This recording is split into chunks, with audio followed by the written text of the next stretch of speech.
apologize to Ryan Day. Everything we said about Ryan Day up into the playoffs was true. Not bad. Come on, Kenner. You can do better than that. To be fair, of all the elite quarterbacks in the NFL, Joe Burrow is the least accomplished. Getting better. 1,000,000%. I 1,000,000% believe that the Dayton Flyers are afraid of the Wright State Raiders. That's why they come up with every excuse in the book not to play them. There it is. The hottest take of them all. It's the Justin Kenner Show, presented by Frickers, live on 1410 ESPN Radio. All right, everybody, welcome in the Justin Kenner Show, presented by Frickers. Frickers, your home for fun, food, sports, and spirits. I'm Justin Kenner. Again, happy Tuesday. We got a lot to get into today. The big noon kickoff could insert whatever an appropriate word or phrase you want here. I'm so sick of the big noon kickoff. I hate the big noon kickoff. I hate Fox Sports. I hate all of it.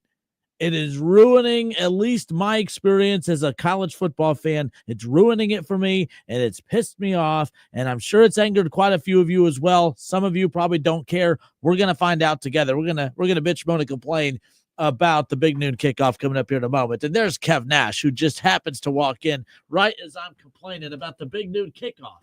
Oh my gosh, this can't be life. Hold up. Well, there we go. This can't be life. You cannot possibly still be complaining about that. I forgot about it until they announced yesterday that Texas and Ohio State on, let's get this date down. Let's see. Saturday, August 30th. Oh, he's a big fan here. But yeah, Saturday, August 30th. Yeah. Ohio State and Texas at the Shoe. Yes, sir. Biggest game of the season. And it's going to be played at noon. And Ohio State will play Grambling the following week, and I promise you that'll be a noon kick. Oh, no, I lied. I can't promise you that. What other games can you put under the lights? That's going to be, I pray that Grambling brings their marching band, because the Battle of the Bands is going to be more competitive than the game. I mean, seeing, their marching 100 versus, the best band in the land is going to be epic. I can't wait for that. I'm probably going to go to that game simply because of the band.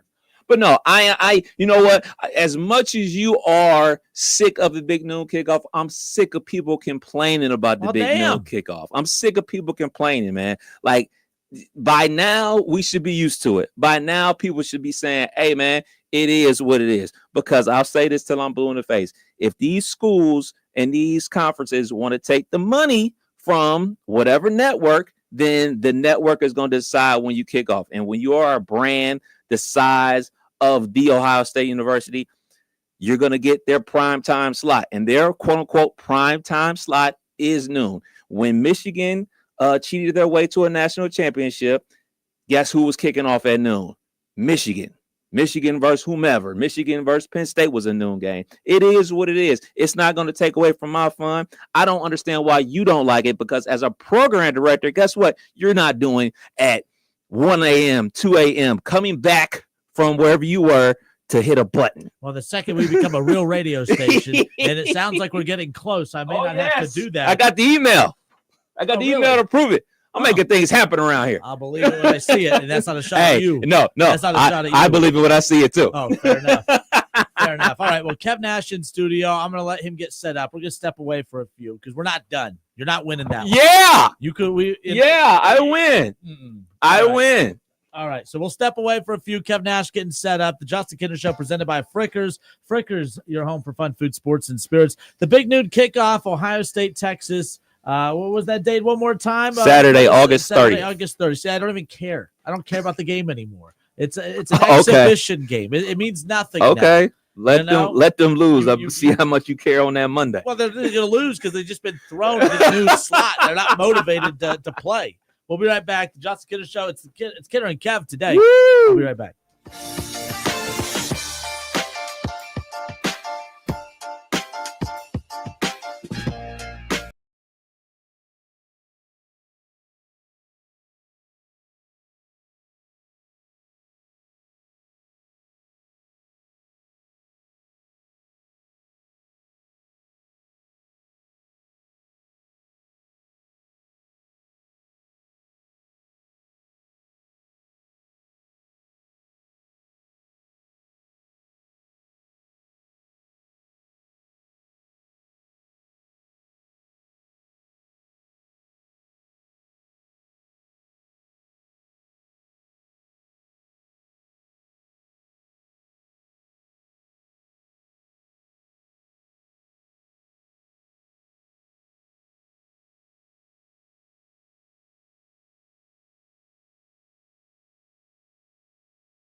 right, and we are back. Justin Kinner Show, presented by Frickers. Frickers, your home for fun, food, sports, and spirits.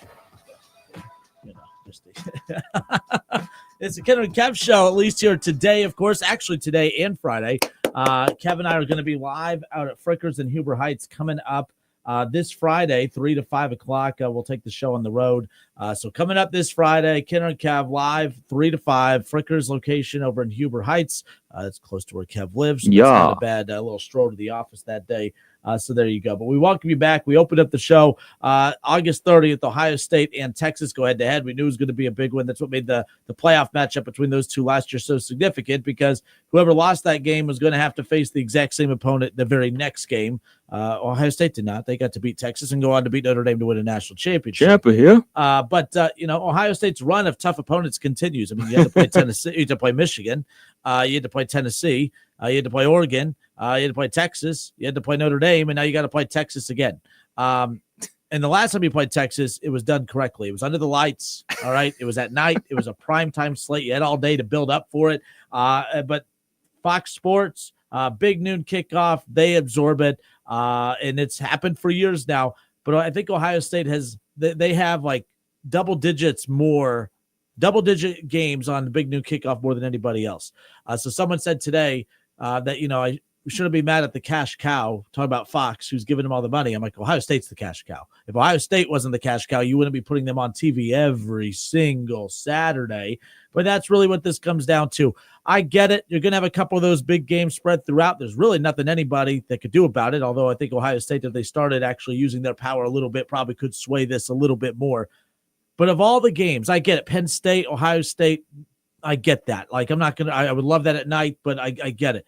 This one, though, does tick me off, Kev. Like, it really does. Like, I've given up on Ohio State. Like, if Wisconsin ever is good again, like, we're not going to see these night games as much anymore. But you finally, and who knows in today's college football landscape, who knows how much longer these teams are going to keep opponents like this on their non-conference slate. So to get a rare opponent like this in your place, it's going to be cool to see Texas at the shoe regardless. But for me, for my preference, and by the way, there's reports coming out of Ohio State that they're not happy about this stuff either. So it's not like it's crazy, as Kev thinks, to be upset about this. Ohio State's upset about it. Right. And I think that they missed out on recruiting opportunities, which is at the bottom of the barrel as far as what I care about. Ohio State selects, they don't recruit. That's what the wise man once said. So, it is what it is. But this matchup, of all the matchups, I wanted this one under the lights. I wanted this one. They play Illinois. They play some good teams this season. Those could be your big noon kickoffs. This was the one I wanted under the lights. And I have a lot of hot takes. I put this out on X earlier. I have a lot of hot takes. Been doing this for 10 years. I've thrown out a lot of hot takes. I don't think that saying Texas and Ohio State should be played under the lights at the shoe is one of them. Is what it is. It's not a hot take. I'm with you. I would prefer the game be a night game. I would prefer it be, under the lights and just be a big thing that, you go up there to Columbus and hang out and day drink all day and then watch the game or go to the game. Never going to deny that. Never going to deny that. And I wouldn't even argue with, fans that aren't going to the game, want it to be a night game. The only people that I'll argue with is Ohio State. Hey, man, you're taking the check. You're taking the money. You knew this going into it. It's not like Ohio State didn't know this going into it. Everybody knows that either you love Ohio State, like me, you, and everybody else out there listening, or you hate Ohio State. Like, there is no in between. There's nobody in there that's like, oh, yeah, Ohio State, they're all right. They're okay. No, it's either you love them like maniacs or you hate them like maniacs. So what happens? You're either going to watch everything that they do or you're going to hate watch everything they do. So when you, like you just said, when you are the cash cow, when you are the biggest program in that league, you're going to get these slots. And I'm not going to be mad at Fox because guess what? They're cutting the check. They're giving Ohio State all this money. But from the fans' perspective, absolutely. Yeah, I'm with you. I'm with you as a fan. I'm a fan too. Like I would prefer it be like a night game and all that type of stuff and have all the build up to the game and everything like that, the passion of the fans and stuff like that. Absolutely. No question about it. But the people I can't feel sorry for is the people at the administrative level who okayed this. Because guess who didn't okay it? The fans didn't okay it. Coaches didn't okay it. The people that want to line their pockets left and right, they okayed it, and they knew this was going to happen. Just like you and I both knew this was going to happen. Like wasn't a mystery. Like, oh, they're trying to make noon the new primetime thing. I wonder who they're going to get to play all their big games. Oh, Rutgers? No. They're going to have Ohio State, Penn State, Michigan. That's in that order. That's how they're going to have it. They're constantly on rotation. That's how it's going to work. So for me, I just look at the weekend and say, obviously, Ohio State, Texas, most likely at noon. Hasn't been, quote unquote, officially announced to be at noon, but that's going to be a noon game. Then you got Syracuse and Tennessee on ABC from Atlanta. That's going to be at noon. You got Bama at Florida State at 3:30. That's going to be a great game, hopefully. Then you got LSU at Clemson, the night kick at 7:30. And then on Sunday, you got South Carolina, Virginia Tech. It's a great weekend for college football. You know why it's great? Because nobody has a win. Nobody has a loss. Everybody has high hopes entering the first week of the season. So you talked about it. The biggest game of the season. Absolutely. That's the biggest game of the season to start the season. But guess what? By October, it's going to be another biggest game of the season. By November, going to be another bigger game of the season. So I'm not bent out of shape about it. I'm going to be watching. You're going to be watching. I guess the only way we can make them stop doing this is stop watching our beloved Buckeyes. Deal. Where can they listen to this game? I'll just listen to the game. How about that? That's the thing that ticks me off. Oregon should be on at noon that day. Oregon, Montana State, baby. That's a real noon kickoff quality game right there on August 30th. But Ohio State and Texas will go head-to-head on August 30th. And the game, it was announced the game will be carried on Fox. Now, to Kev's point, they haven't come out and said it's a noon kickoff, but Fox has announced that they will be carrying the Ohio State-Texas game. That is going to be a big noon. You know what's going to happen, though? The next year, Ohio State at Texas, it'll be freaking under the lights in Texas. Then I'll be mad. No, I am curious. Well, yeah, because it's going to be a SEC game. Oh, God. And the SEC games are on ESPN and ABC. Kevin Warren stinks. Stinks. Rich man, though. Good for him. All right, Justin Kinner, Kev Nash, 1410 ESPN Radio. Let's throw up. Let's open up the phone lines. 937-518-1410. Are you like Kev, where you just don't care you have a preference, but you don't care that it's at noon? Do you have a preference of when you want to see Ohio State, Texas? It doesn't matter. We're going to complain about all this stuff. It's going to be noon no matter what. But do you hate the big noon kickoff like I do? I hate it. I absolutely hate it. It has made me hate Joe Klatt, and I like Joe Klatt, but it has made me hate Joe Klatt. I hear Joe Klatt's voice, and I associate it with noon, and I hate noon, and I hate the big noon kickoff. I used to love Gus Johnson. Now his voice annoys the hell out of me because I think his voice would sound better at night. I hate it at noon, and when I hear it at Fox, the official TV network of Ohio State football, like the big noon kickoff, hate it. Don't mind it. Where do you fall? 937-518-1410.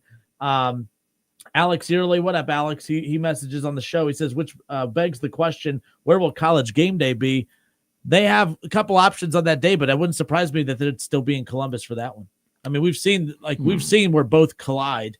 No, it's going to be in Columbus. It's going to be what's his name's last. It's Lee Corso's last game. So yeah, I would assume that is the game day will be in Columbus for that one. Let me pull that up. And they did that last year a lot. They would end up at the same spot, even though the game would kick off at noon or whatever, or whatever. There would be a crossover of both pregames there at the same time. So, David Shaw says, "You know what sister I'm on? What? Huh? What does that even mean, Shaw? Did you misspell something there? I don't know. What were you taking personal shots? I don't know. I have no clue." Shaw says, "You'll be watching, Justin. You guys will be live for the pregame show." Nope, I'm gonna leave right after. KB can hang out after for the pregame show. Roger says, "What up, though?" What up, though? Roger, by the way, he carries on your legacy. He says that every show when it starts. I get a what up, though, in the chat there, as far as that's concerned. But yeah, they announced that Lee Corso's final College Game Day would be week 1 of the college football season. So I'd assume, and the tie-in there, and I'm sure all of you guys know this, but Lee Corso, the very first headpiece he put on was Brutus. Yes, sir. And you would assume that, he's going to go out doing the same thing with Ohio State. Who knows? But either way. All right. Roger says, happy 513 day. Yeah, well, from the 937, we send you a card. A card is in the mail. Roger, as far as that goes. All right, lot to get into. Step away for a few moments. We'll pick up when we come back. Last night, NBA draft lottery. A lot of people out there, speculation out there that the NBA draft lottery is rigged. It was rigged for the Dallas Mavericks, right? It was a WWE storyline that the Dallas Mavericks just so happened to end up with the number 1 overall pick after being the biggest storyline in the NBA this season, moving on from franchise player Luka, no longer their franchise player. But are they going to replace him with drafting one, or are they going to use that number 1 overall pick to get another franchise player? We'll talk about all of that when we come back, and it's a simple question. Is the NBA draft lottery rigged? Do you think it was rigged, Kev? We'll get to all of that when we come back. Justin Kinner, Kev Nash, 1410 ESPN Radio.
right, and we are back. Justin Kinner, Kev Nash with you here today on this Tuesday. The Justin Kinner Show presented by Frickers. Frickers, your home for fun, food, sports, and spirits.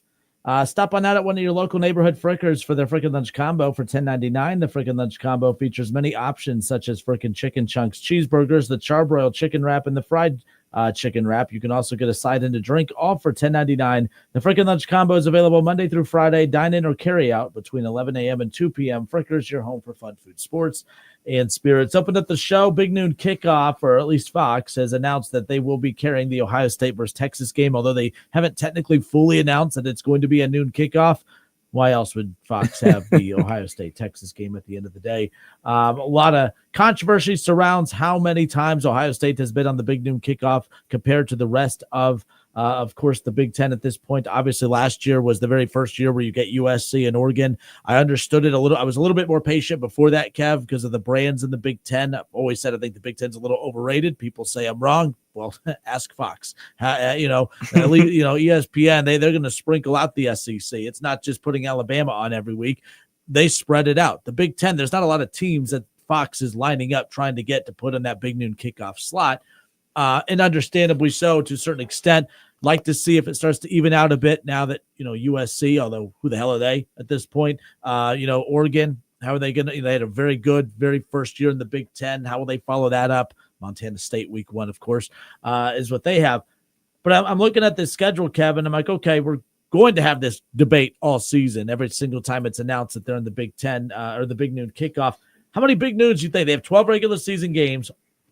I'm 98% sure that this Fox pickup of Texas, Ohio State's probably going to be a noon kick. Texas, obviously, let's just put it in that category because it most likely is. The thing is, there's no rhyme or reason to this because they'll even pick up, if no one else plays anyone interesting, they'll still take Ohio State versus nobody over a Michigan versus nobody or Oregon versus nobody because of the brand of Ohio State. So looking at matchups, you can't even base it off matchups alone, technically. No, you can't. I mean, I'm trying to find our full schedule. If you give me a second, we can actually come up with the exact number. So before I find it, would you say 7.5 noon games? I would say, yeah, of 12, I'd be surprised if they play 6 or less, if they play less than 7. Right, and 7 seems high. I need to go back to look last year, but I feel like they were Big Noon almost every time last year. Well, you looked that up. So obviously we're gonna go with Texas, yeah. Then they got Grambling, OU, at Washington, Minnesota, at Illinois, at Wisconsin, Penn State for sure. That's 2 for sure. Purdue, UCLA, Rutgers, Michigan. So that's 3 for sure. 3 for sure. We're gonna go at Michigan, at Michigan, Penn State, and Texas. Those are 3 for sure. Illinois is probably. Illinois, if they bring back a lot of pieces from last year. They could potentially be that Indiana type team. That'd be interesting. The week 2, when they play Grambling, and again, Ohio State Grambling, Big Noon Kickoff caliber. Again, if everyone else is playing nobodies, they're usually going to go with Ohio State versus nobody over anybody else. But this one might be a little bit more entertaining. Oregon and Oklahoma State do play in week 2. I could see Fox throwing a flyer out on them to pick that up. But you're right. As far as Ohio State's schedule, when you look at that, you're right. I mean, obviously, we know the Michigan game, Big Noon Kickoff. Obviously, we know Texas most likely is going to be. Penn State's kind of a given. I'm going to say Illinois. I think Illinois, I'll put them in there. That'll be 4. That puts us at 4, right? Texas, Michigan, Penn State, and then Illinois. And then looking throughout, I mean, they're at Washington, so that won't be it. Yeah, no, that West won't Coast, be it. They never go that route. Yeah, I mean, maybe UCLA, just because it's the first time. Did they play last year? Yeah, they played. They didn't play last year. They didn't. So this would be the first time that they would play in the Big Ten. I could see them using that as an excuse. I'd say at least 5. I will say I do think that between Grambling and Ohio, they will probably carry one of those. I don't know because I haven't gone to peel back the schedules for Michigan and some of these other schools. Week 2, Michigan plays. This is why, what's his name? Sherrod Moore didn't want suspended because he's taking on Oklahoma. So Oklahoma, Michigan. So I mean, that's a nice little run for Fox, though. You're going to get Ohio State, Texas week 1, and then Michigan, Oklahoma in week 2. That's a nice little back-to-back weeks of college football for the big noon kickoff. But either way, yeah, I could see them kind of probably carrying Grambling, or not Grambling, because that'll be week 2. I'd have to look, but maybe Ohio, and it has nothing to do with the matchup. And we've seen them, but or we could see Ohio at night. We've seen they love Maction at night. Ohio State, the powers that be, Ross Bjork and company, they love a little Maction at the shoe at night. Just saying, little Mac at night. I'm just a little bit. Who knows? But all right, Justin Kinner, Kev Nash. That's what we opened up with as far as that goes with the big noon kickoff. I'm not a fan of it, just especially for the Texas game. I really wanted to see that under the lights, and I think because we also got a taste of the shoe at night against Tennessee. You went to that, right? Mm-hmm. Yeah, absolutely. I had tickets to that. I did not go. I know. I went. Yeah, man. Like, the night game streak started then. So, oh yeah. But just even watching it, and it could be ESPN's production as well. I'm also not a fan. I don't like the way games look on Fox. I don't think their cameras are as good as ESPN's. You knock ESPN all you want. I do think that their delivery and that just the aesthetics of it all looks better. I think their crowd mics are better. A lot of the stuff I've read is that Fox does not go heavy on the crowd mic, and that ESPN does a good job of letting the atmosphere kind of, be absorbed into the game. Whether that's true or not, if you have that trained ear, right, to listen in on that stuff, great. But I do feel like when watching that Ohio State-Tennessee game last year, that could have been a big noon kickoff, more power to it. I do feel like I just enjoyed it more as a night game. So it's just a preference. But either way, I'm going to be negative and complain. I'm going to just say I'm not watching up until the day of the game and see how long into the game before I turn it on. But either way. Speaking of, turning something on, about the NBA last night. NBA draft lottery. Oh, you talking about the actual lottery? Okay, I thought you were about we're going to get to Tatum here in a second. But NBA draft lottery led to a little drama last night. I don't get it. Look, for one, let me just be clear here. I've thrown out my draft strategy as far as I would love to change. I hate the concept of how pro sports do drafts. I mean, rewarding losers. I've never been a fan of that. You win 2 games, and I don't think you should be rewarded with a Joe Burrow. Cleveland Browns go 0-16. God knows they didn't do anything worthy of that. I mean, they did get Denzel Ward. So, they got Baker Mayfield, Denzel Ward. You ended up getting Nick Chubb throughout that stretch. Good for Cleveland. But again, you got all that because you were a loser. You can't. I just don't like incentivizing losing at the end of the day. I think that telling NFL teams, hey, the worse you are, the better of a talent you're going to get out of college. And look how popular the NFL draft is. That's great, whatever. I just hate incentivizing losing. The NBA draft lottery, which I don't like the lottery necessarily, but what it has done is it has thumped a lot of teams over in recent years where you could be the worst team in the NBA. You're not guaranteed to get that ball in your favor. The NFL, you could be the worst team in the NFL. You're going to be selecting number 1 overall. You just know unless you're the Rams and you say F them picks, you don't have any picks. You're the worst team in football. You know where you're going to be drafting. And I think a lot of teams kind of manipulate it. That's why you had those little sayings, I don't even remember. What was the one for Tua? Tank for Tua? Tank for Tua, blow for Burrow. I mean, everyone was just going through all these little sayings, like how the team's going to tank to get these top players. And I hate that. Like, your game plan to get better is to be bad. But then I'm a hypocrite because then I criticize your team for just being for trying 10-win team every single season. But my theory on the draft has always been your type of team would benefit from my way, because it would look at teams like the Steelers, who seem to run in place a lot of times. You're anywhere between that 8 to 10 win team every year that you just barely miss the playoffs or you make the playoffs. Either way, the Steelers every season, I think the number 1 draft pick should go to the first team out of the playoffs. Don't give it to the 2-win team that didn't try. Don't give Cleveland the number 2 pick overall to get a Travis Hunter or whatever, because you won 3 games. Reward the teams that are trying. Cincinnati technically would have the number 1 overall pick this year with my draft theory. The number 1 team, the first team that misses the playoffs, gets that number 1 draft pick. I got ripped for that on the show. On the other show. My whole point is I hate incentivizing losing. The draft lottery for the NBA, you have a higher probability of getting and drawing the number 1 overall pick in the NBA, but you're not guaranteed to get it. There's been a lot of seasons where we thought that the number 1 player in college basketball was going to go to an LA or to a Knicks team or something along those lines. It ends up not happening. There's a lot of surprises that come with this.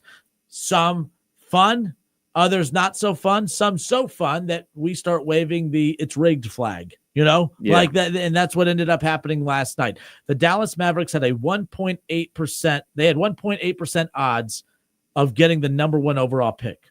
And it's been a storied year for the Dallas Mavericks. You move on from Luka.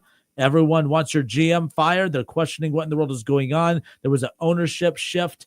You had Mark Cuban, who was he was an owner, but he was the majority owner. Now I don't even think he has any shares left in the team, if I'm not mistaken, or he has very minimal shares left in the team. So he's still obviously a minimal owner as far as the shares that he has in the group, but he doesn't have as much say. The ownership group is significantly different for the Mavericks. The way that they're run is completely different than during the Mark Cuban era as far as that goes. They get their name called last night. And right away, LeBron James, he tweets out a bunch of laughing emojis. You have every former player coming out saying, "You've got to be kidding me." All the, memes, all the videos, all the pictures, everything. Everyone is waving the flag of "it's rigged, it's rigged, it's rigged." It's like it was the 2020 election all over again, right? Like it was just everyone's saying everything's rigged. Just like the 2020 election wasn't rigged. Last night wasn't rigged either. Okay. My thing is this when it comes to being rigged, and I'm curious your thoughts. If the NBA is rigging this stuff, they're really bad at it. You had Zion. Don't forget who Zion is now as an NBA player that's just doing everything he can to find his footing in the league. Zion was supposed to be the next big thing coming out of college. He was supposed to be one of the candidates to come in and potentially be the face of the league post LeBron when that time comes, or post Steph, or however you want to word it. That did not work out. But at the time, you had the Lakers, who had a very high probability of getting the number 1 overall pick, and the Knicks. And everyone said, "Oh, for sure, the league. I mean, it's going to be the Knicks or Lakers. There's no way Zion's not going to go." He didn't go. He went to New Orleans, just like Anthony Davis went to New Orleans. There's been plenty of opportunities where you could send these star players to these bigger markets and put them on display, and they could be as big as Caitlin Clark in the WNBA because they're going to these bigger markets. You imagine Zion in LA or New York? I know this Zion hasn't worked out, but that would have been a media circus had he actually gone to one of those markets, as far as I'm concerned. The NBA, if they are rigging it, they're not very good. You could have just given Shaquille O'Neal to Los Angeles instead of making him play for a couple years in Orlando. No, if they're rigging this stuff, they're not doing a very good job. Now, people say, well, LeBron and Cleveland, the Cavs they're the worst team in the league that year. It wasn't crazy to me that they got the number 1 overall pick as far as that's concerned. And by the way, if they did rig it, I appreciate that one. I did enjoy that one. I just don't think that they're rigging it. If they are, they're really, really bad at it. I have a hard time believing that the dream of the NBA was to send Cooper Flagg to the Dallas Mavericks, who, in my opinion, that doesn't benefit the NBA. That's a dysfunctional franchise for the time being. I think there's a lot of question marks about how the organization's being run, as we just talked about. Kyrie Irving, can he stay healthy? Anthony Davis, we know can't ever stay healthy. That's not a great spot for everyone's like, that's a great roster for him to land on. I disagree. I don't think that's a great roster right now with the Dallas Mavericks. On paper, yes. On paper, and when they're on the floor, agree. Oh, yeah. But it's an 82-game season. The likelihood of Anthony Davis and Kyrie Irving both being together to play on the outside of Cooper Flagg to get the most out of him, I like the concept of it. I just don't see that happening. I just don't think that out of all the stuff that the NBA could have done to rig this, that they would go to Dallas. I would have paired him. If I'm the NBA, if I'm Adam Silver, I'm making sure he's in San Antonio to play alongside Wembanyama to be that 1-2 punch. Actually, what I'm probably doing is looking at the Oklahoma City Thunder, who also had a small percent chance of getting that number 1 overall pick. I would have found a way to get him to Oklahoma City to play with that young up-and-coming. By the way, I watched them. I feel like I'm watching a college team. They're that fun to watch. I would have loved Cooper Flagg with the Thunder. They're all seniors in college. That's why. Yeah, super seniors. Last thing on this, if they were going to rig it, there were way better scenarios to send Cooper Flagg to that would benefit them way better than sending him to dysfunctional Dallas. That might be interesting in the first month of the season, but then when you're not winning a lot of games, or they start to win games and guys get injured or miss games, they're not interesting anymore. I just don't believe it was rigged. Do you? No, I don't believe that these draft lotteries are rigged or anything like that. But, LeBron was on McAfee talking about, Patrick Ewing going to the Knicks in the frozen envelope, and all LeBron James is from Akron, let's send him to Cleveland and stuff like that. Yada, yada, yada. I don't believe that. But let me play devil's advocate. I'll play devil's advocate to give a different side of the story. What if it was? What if it is? Because I personally think that this is a good story for the NBA. I think it is good stories for the NBA to send big-time superstar to mid-tier markets or smaller markets, because guess what? The Lakers are always going to be the Lakers. The Knicks are always going to be the Knicks. They're going to have crazy fans regardless, whoever plays for them. Me and you could be suiting up for the Knicks, and they'll think that we're the best thing since sliced bread. So regardless, so if you send a superstar to the Knicks or the Lakers, regardless, you're going to have a crazy fan base. You're trying to create another fan base with another potential superstar. So for me, I could see why someone would say like, oh man, it's rigged, to make sure like, all right, man, we get this market back on the map, because we talk about this all the time where programming isn't programmed for diehards. They're not programming Saturday college football for me, because guess what? I'm watching regardless. They're programming it for the everyday schmo that has a lot going on to say, oh, well, these teams are playing. Well, I got to take the kids to soccer practice. I got to cut the grass. Oh, but this matchup right here, I got to lock in for. So for me, I just personally think if this was actually done in a rigged type of way, I think it's a good idea. I think it's a good idea to send a Zion to New Orleans. I think it is a good idea to send a Cade Cunningham to Detroit. I think it is a good idea to have LeBron James start out his career with the Cleveland Cavaliers, because you're getting smaller tier markets who don't care about basketball like that unless their team is good. Like before LeBron, that spot with LeBron, nobody was going to the Cavs games. Then everybody's going to the Cavs games. Then LeBron James leaves, nobody goes to the Cavs games. LeBron James comes back, everybody goes to Cavs games.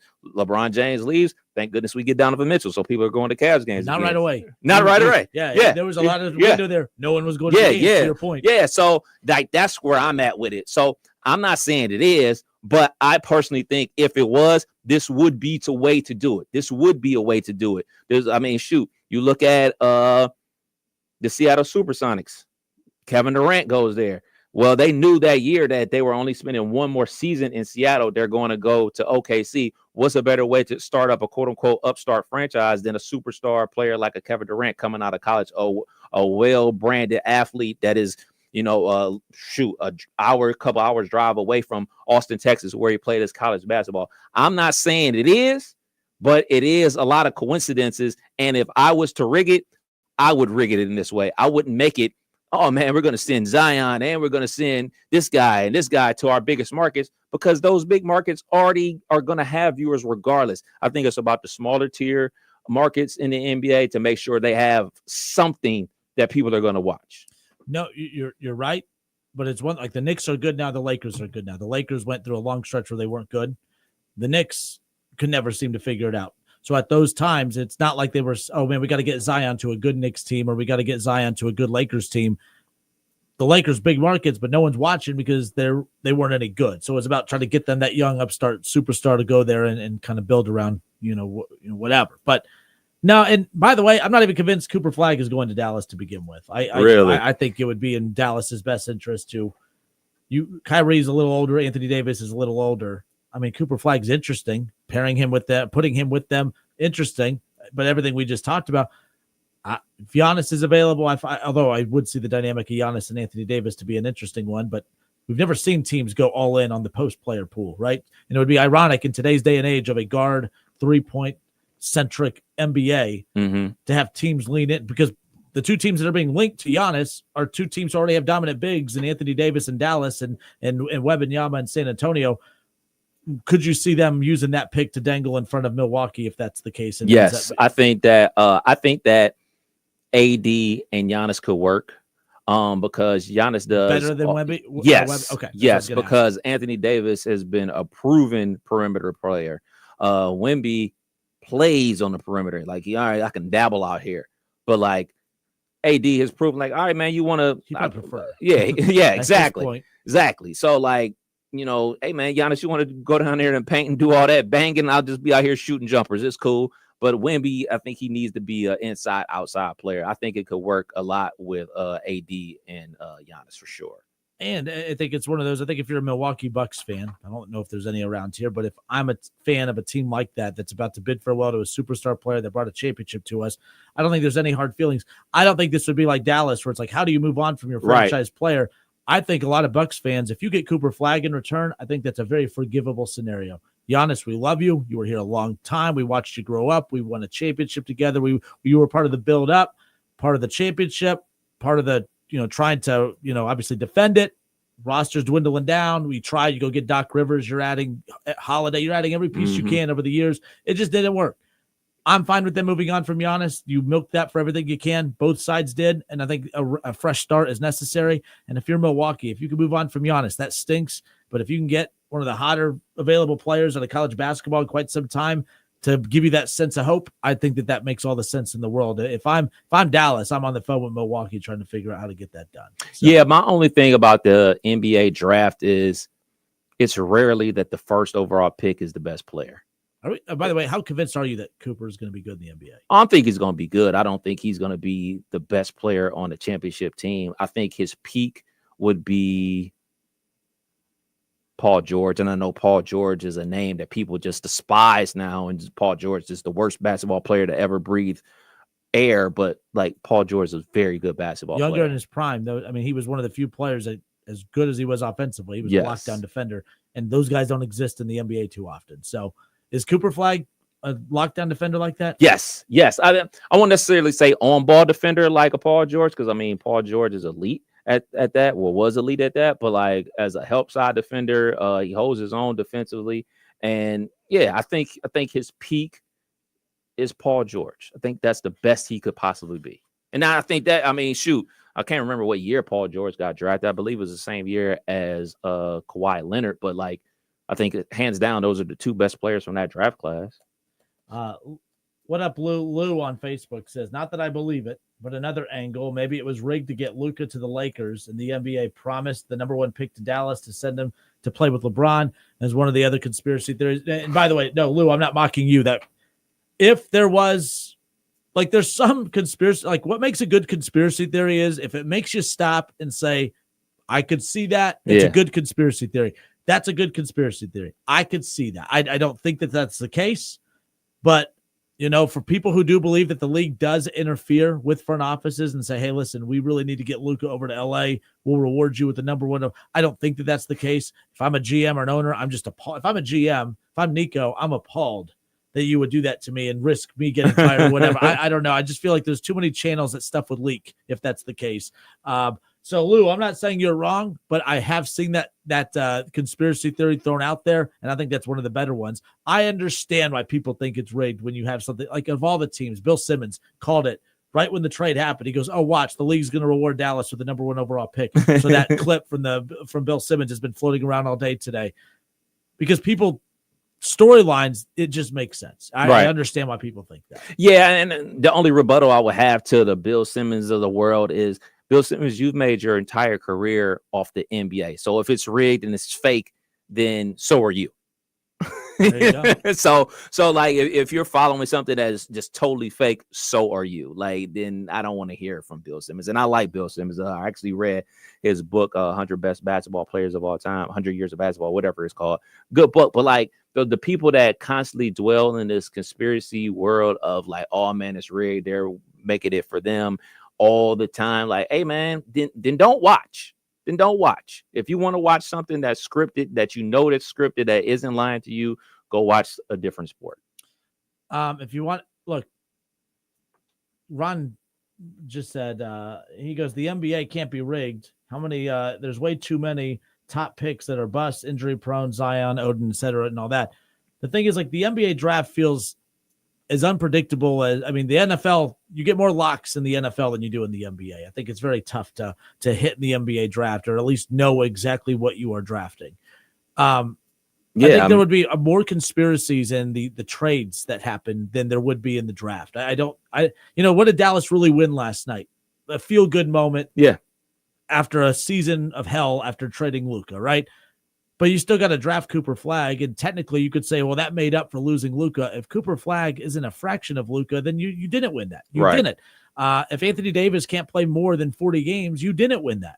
You didn't get the best return. You could have even got Austin Reeves. You didn't even get Austin Reeves in that. I'm reading now the Lakers Austin Reeves will not be a Laker next year, and watch, they're probably going to get as good a return as what Dallas got, for Luka, and the Reeves is nowhere near Luka as far as that. So interesting NBA offseason. I got to give out Adam Silver credit that you look at the teams, you look at Oklahoma City, you look at, the Knicks are not small market by any means, but they've always operated like that as far as how they've never really gone out and got the biggest superstars in the world. Since Carmelo Anthony, it's not like they've been a huge success rate is going to get stars. This Brunson thing worked out. You're getting a lot of fun, younger, balanced rosters. Mm-hmm. So the NBA sucked for a while, although I loved it come playoff time. I loved the Heat teams. I loved those Golden State Warrior teams. That was a problem. To Adam Silver's credit, he knew it. But you can't just change it overnight. It's been a gradual, slow burn. But they have this new salary cap with the apron and everything. You can no longer go the big three route. It's set up to where every team can afford to pay 2 max players and then have supportive role players around it. That's what makes it harder to trade now. It's what makes it harder to sign free agents now. But there is no longer a monopoly happening in the NBA. The Lakers can't hog all the good players. People are like, oh, of course, the rich get richer. Well, the rich ain't going to get much richer after LeBron and Luka. So it really comes down to. And if you think LeBron James is taking a discount, no, he already said he's taking it all. So as he should. But the league is in good shape right now because there's not going to be, there's not going to be a team hogging all these players anymore. You're not going to see those big threes anymore. It literally is a 1-2 punch. I think that makes it difficult for the older players. Less teams are going to take chances on the Russell Westbrooks. Mm-hmm. Kevin Durant, I'm excited to see what happens with him. For the Spurs, do you go all out to get him to pair with Wemby? What do you do? Do the Mavs go get, that situation? Who knows what's going to ultimately end up happening with the apron is a great thing for, casual fans because that breaks up, the superstar teams. But I'm going to say, and I'm not wishing injuries upon anybody, and I don't think the news has officially come out about Jason Tatum and his injury that he suffered last night. Was having a great game, by the way, versus the Knicks. But I think that if Boston does not come back from this 3-1 deficit and beat the Knicks and go on to win a second championship, I think that's also a great thing for the NBA. I think it's great for the NBA that you wouldn't have a team that only shoots 3-pointers. I mean, everybody's making a big deal about, the first 2 games, they were 25 of 100 from 3-point land. And when threes aren't falling, it is one of the most disgusting things ever to watch. But when they are falling, it's beautiful basketball, right? It's like an avalanche. Yeah. So like I was having this conversation with my aunt on Mother's Day. She's a huge Knicks fan. And I was like, well, I got Boston coming back to win. It's like percentages say that they're going to start hitting their threes. Percentages say they shoot 42% from 3-point land. They're shooting 25%. They're going to start falling. And then what happened in the next game? They hit 50% of their 3-pointers. I was like, so numbers wise, they're going to start hitting. Long story short, I think that it's better for the NBA if a team that does not play like that wins a championship, because you look at a team like the Cavs, even though they're down 3-1, they play 2 traditional bigs. You look at the Denver Nuggets, they don't shoot a lot of threes. They're the lowest shooting 3 percentage team left in the NBA, but they have 2 big men. They have, Aaron Gordon running the baseline, dunking on folk. Obviously, they have Jokic. Then you look at the Knicks. They run multiple big men with Karl Anthony Towns and Robinson. And so, like, it's getting more of a traditional feel. I mean, look at the Knicks. I mean, you got Jalen Brunson, a 6-foot point guard. Like, this is traditional basketball. You look at OKC. They got Hartenstein out there, a traditional big player who plays in the post and doesn't shoot threes. I think this is going to do so much for the NBA to bring people back to say, like, hey, man, all right, man, all these teams don't play exactly the same. Everybody kind of shoots a whole bunch of threes, but, hey, man, people are going to the rim and dunking on folks. Oh, wow, a mid-range game. Oh, man, a layup. Oh, and a 3-pointer. Okay, there's a variance to the basketball as a whole bunch of 3-pointers. And hopefully that will encourage other teams to say, hey, man, let these talented players shine. Because I think that's one of the biggest problems with Jason Tatum's game, is because he's been programmed to shoot threes. I was watching game 3, I believe it was, or 4. I think it was game 4. No, it was game 2. I'm sorry. I was watching game 2. He blew past his guy and then took a crab dribble backwards to shoot a 3. I was like, wait, you were in the paint. You can shoot a floater. You could take a 1-2 and dunk. You could just shoot a pull-up jumper. You crab dribble back out to the 3-point line to shoot a 3. Like, he needs to be reprogrammed as a basketball player to be, hey, man, go get a bucket instead of go shoot a 3. Where's Samuel L. Jackson when you need Coach Carter? Remember when Cruz gets the steal? Yeah, man. Layup, pull up 3, and then he's all cocky. He looks over and it's like, great movie. Love that movie. I tied that knot. There you go. We're almost running out of time. Tonight, 2 NBA playoff games. And by the way, the NBA is interesting again. It's always interesting to you. I love the NBA, not as much as you, but I also, from a vibe perspective, the NBA has not been easy to even talk about the last couple of years. It just has. I feel like even on the other show I do, like we've talked a little bit more NBA than we ever have, because I think there's people that are interested. The Cavs being good definitely helps, but it does go back. When I watch the Cavs and I see a relatable, it's a basketball team. They have a balance of size. It's everything you just said.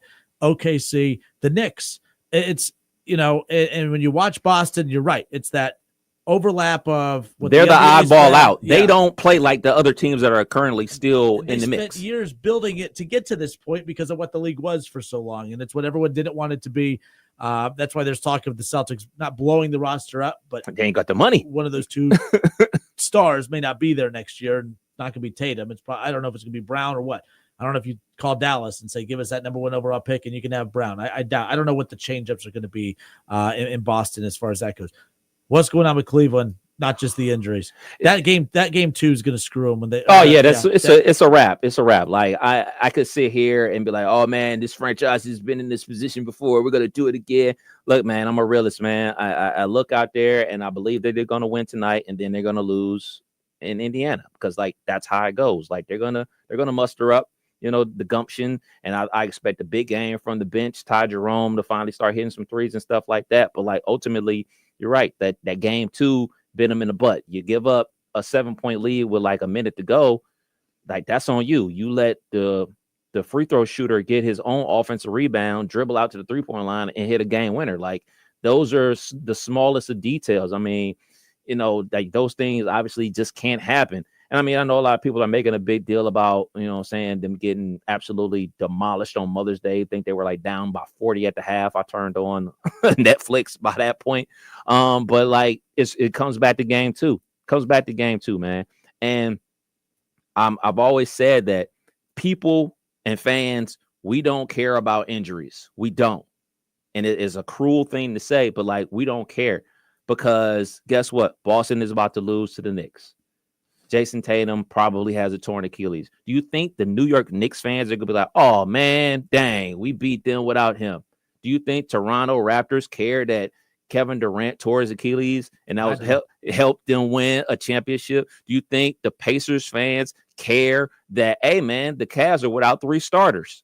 They don't care. All they care is, hey, my team is winning, your team is losing. I mean, I can't tell you how many memes I've seen that are calling, that one meme that goes around with Chris Tucker burning the fake money. They're talking about, oh, man, this is the Cavs, and the Cavs are soft. And it's like, well, the reality is they're without 3 starters. Like that's part of the reason they lost. That's not the only reason they lost, but like, let's not act like that's not a thing, because also a thing, part of the reason that the Cavs lost to Golden State that one year is because, no Kevin Love, no Kyrie Irving. Part of the reason is injuries. Like that's a real thing. Do you think for 1 second, like, oh man, wow, Milwaukee, they keep losing in the first round of the playoffs? Well, let's think back. Giannis hurt, Dame hurt. Like that's a part of it. Just like this whole situation with Golden State right now. Oh man, T-Wolves is mopping the floor with them. Well, you got 40 points sitting on the bench with a hamstring injury. You don't care about injuries unless it's your team that's injured. Because when it's your team that's injured, well, that's why. Waving the flag, that's why. But guess what? As a fan base of sports, we don't care. All we care is, hey, man, y'all lost. Move on. And I look at it as, I do acknowledge injuries and I look at these situations, but I look at squandered opportunities. Oh, yeah. The Cavs don't get to use the injury excuse when you have a 20-point lead. So that's a squandered opportunity, but also what could have been if they lose this series to the Pacers. And this is not making light of the Tatum injury, but the Knicks are winning that. Yes. And the Cavs are better than the Knicks when fully healthy. They're better than this Pacers team when fully healthy. As good as the Celtics when fully healthy. And with the Celtics being knocked out, this reminds me when Baker Mayfield and the Cleveland Browns got to go up against Kansas City with the backup quarterback Chad Henne. I thought, to me, it's Oh man, well, if you would have beat the Chiefs, it would have been without Patrick Mahomes. So exactly. what? And So they did that's it. part of the game. The defense couldn't get off the field for 8 straight minutes. They squandered an opportunity, and that's what the Cavs are basically doing here. I remember watching. This is probably like one of the first NBA finals I ever watched. It was the Pistons and the Lakers. This is the one I can remember. Karl Malone and no. This is what Isaiah Thomas. Okay. This is Isaiah Thomas. He sprains his ankle real bad, and then I think he dropped like 20 points in the third quarter or whatever, and then come game 7 he just couldn't move because the ankle was that messed up. And Magic Johnson said, when you're this deep into the playoffs, it's a war of attrition. Whoever is the healthiest when you're in games like this is going to win. And that's the facts. How long can you keep your best players healthy? Because these games, this is not, hey, all right, man, we got 3 days off. We play it on Wednesday. Next game ain't till Saturday. Guess what? These games is every other day. Hey, man, you going from Cleveland to Indianapolis. Hop on the bus, you there in 5 hours. Play a game. Oh, y'all won. Back to Cleveland. Travel day. Back on the court. There's 0 time to rest. It's a war of attrition, man. Who's going to be the healthiest, man? And you can't predict somebody popping their Achilles like Dame and Tatum did. It's part of the game. Cavs Pacers tonight. Obviously, Pacers, an elimination or an opportunity to eliminate the Cavs to get to the Eastern Conference Finals. 3-1 series lead for the Pacers. Games in Cleveland. Cleveland is a 7.5-point favorite at home tonight, trying to extend that series. The other NBA playoff game tonight, the Oklahoma City Thunder. They find themselves in a 2-2 tie right now with the Denver Nuggets. Who's coming out of that series? I'm gonna roll with the Nuggets. Not because of Jokic, because he hasn't been playing well, but I'm gonna roll with the Nuggets because of the intensity of Russ and Aaron Gordon. I believe those two are gonna get them over the hump. I think it's going 7. Cavs win tonight. Then they lose the next game in that, and then I think the Knicks in the Celtics season very early send them packing. But I think the Cavs are going to extend it one more game in this Nuggets game, and OKC is going to go 7. Man, Deron Holmes, I saw a video of him the other day. He hadn't been able to play in practice. He's just beefing the F up, dude. He is jacked. I give him a lot of credit, man, because he was one of those, with the way I was worried about how he was going to transition to the NBA, but the way the game has shifted over the last year or 2 years, he's the modern day NBA player now. He was not a modern day NBA player 2 years ago. That's why I was glad he went back to Dayton, because I was like, he doesn't shoot the 3. Obi doesn't shoot the 3, but now Obi thrives in today's NBA, and Duran's going to thrive in today's NBA. I think that definitely helps. Nonetheless, by the way, the Pacers, and it pains me, I'm a big Halliburton guy. That came out and said Halliburton was the most overrated player in the league. Stupid. I think he's the most underrated player in the league. He's not a superstar, but if you can't get your hands on a superstar, I'll take Halliburton every day of the week. I love him in Cleveland. I just think he's good energy, good vibes. He's just an easy guy to cheer for. Oh man, he got game for days. He can ball. Whoever voted on that should be kicked out of there. I saw the list, and some of the names on there, the most overrated player, Halliburton. They had Giannis's name on the list. They had LeBron's name on the list. Finals MVP, champion. Okay. I think the only do that. That list is dumb to begin with. It's super dumb. The only thing that Halliburton's pops is not able to attend any games currently. I'll see how long that lasts. If they make it to the finals, they got to let his pops in the building. You know why I really liked Halliburton too? Is because after that, his press conference after that game, he said, yeah, it was wrong. He's going to talk to his dad. It wasn't a drama thing. He diffused the situation. That's when my respect for him through the roof. Last thing, I know we got to go. OKC, I think they are the best run organization in the NBA that has not won a championship. I think they're the best. When you look at how they draft, when you look at how they develop, the problem is they don't retain the stars, but they constantly rebuild. Not rebuild, reload. Sorry. Reload, yeah. They do rebuild, but they have quick rebuilds, and they hit on their draft picks. They develop. I think they're the best organization in the NBA that has not won a championship, because you look at the way that they've done. This is what, the second, third, fourth time since they've existed where it's just a new slew of players coming through. it would not surprise me to see them get that number 1 overall pick with Cooper Flagg. Oh man, I thought that shot. I was hoping that they would, because you talk about the aprons and stuff like that. If you were able to get a Cooper Flagg, then you will be able to move off, a Jalen Williams or Chet or whatever, because those guys are on their way to getting paid. I mean, SGA money is in the bank. The check has been cashed, so you're keeping him, but you're not going to be able to keep all these other ancillary parts. So Jay Will or Chet, one of them is not going to be there. Like, that's just how the math works. So we'll see. But I know, stop talking, kidder. Oh, NBA. Oh, that's all I've ever talked about. All right. That wraps it up for the first hour. Kev's bouncing. Appreciate you hopping on. But I let him know the rundown earlier. It didn't surprise me that he found a way to sneak in here. You already know. But Rose says, Kev, you are 100% right. Thank you. And Ro also says, what up? What up, though? Adam says, keep preaching, Kev. Cavs potentially lost this series with the game 2 letdown. Yeah. 7 points in a minute, man. Come on, bro. We can talk about injury. Yeah, forget the 20-point leads evaporate in the NBA times. But, man, you had that place silent. You had them by the throat, and you just – 7 point. I forget. I mean, I know there was a lane violation that wasn't called, and that also was very upsetting. But still, 7 points. You missed a free throw. You had 2 turnovers, and you didn't get a rebound. Like, you keep giving a team chances after chances. Eventually, they're going to take that opportunity and walk through the door, and walked you down and walked off with your girl. That's how it goes. It walked off with your girl, bro. By the way, when the hammer comes down, I don't care what meetings you have. I'll talk to Brett. Like, you're coming in. I'll be here for the I Told You So show. It's going to be the I Told You So show presented by Frickers. There you go. But shout out to Frickers, by the way, sponsor the Justin Kinner Show, presented by Frickers. Stop on out at one of your local neighborhood Frickers for their frickin' lunch combo for $10.99. The frickin' lunch combo features many options such as frickin' chicken chunks, cheeseburgers, the charbroiled chicken wrap, and the frickin' chicken wrap. You also get a side and a drink, all for $10.99. The frickin' lunch combo, available Monday through Friday. Dine in or carry out between 11 a.m. and 2 p.m. Frickers, your home for fun, food, sports, and spirits. Kev Nash and I will be live at Frickers in Huber Heights coming up this Friday at 3 o'clock. We got Buckeye Country Superfest tickets that we're giving away.